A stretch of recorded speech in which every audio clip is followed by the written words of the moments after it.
LGBTQQIP2SAA. Que veulent dire les lettres qui forment ce sigle? Et à quelles identités de genre et orientations sexuelles renvoient-elles? Le terme initial, LGBT, est né dans les années 90 pour remplacer le réducteur communauté gay. Il s'est progressivement enrichi et étendu pour devenir de plus en plus inclusif. Aujourd'hui, en France, LGBTQI+, est plus communément utilisé, le plus désignant toutes les typologies non mentionnées dans LGBTQI. Mais que veulent dire chacune des lettres de LGBTQI?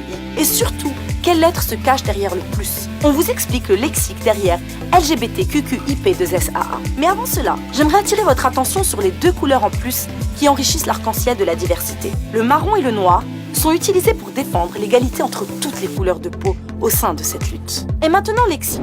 La lettre L veut dire lesbienne et se réfère à toute personne qui se définit comme femme et qui est sexuellement ou émotionnellement attirée par d'autres personnes qui se définissent comme femmes.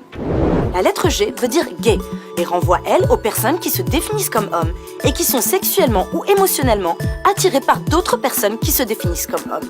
La lettre B signifie bisexuel et qualifie des personnes attirées sexuellement ou émotionnellement à la fois par des personnes qui se définissent comme hommes et par des personnes qui se définissent comme femmes.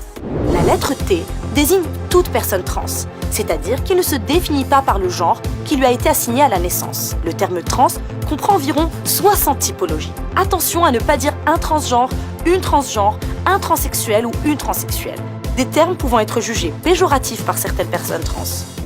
La lettre Q renvoie, elle, à queer, un terme qui qualifie des personnes qui ne se retrouvent pas dans les lettres LGBT et qui n'acceptent pas d'être catégorisées dans des étiquettes de genre ou d'orientation sexuelle.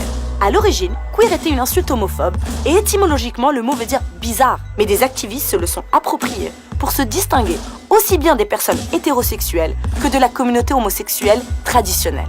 La deuxième lettre Q veut dire questioning et est traduite par curieux, curieuse, hétéro-curieux, hétéro-curieuse ou LGBT-curieux, LGBT-curieuse en français. Elle qualifie des personnes qui se cherchent encore et qui continuent d'explorer leur orientation sexuelle. La lettre I, ou intersexe, qualifie des personnes qui possèdent des attributs du sexe féminin et du sexe masculin, au niveau biologique, c'est-à-dire des chromosomes, mais aussi parfois au niveau anatomique.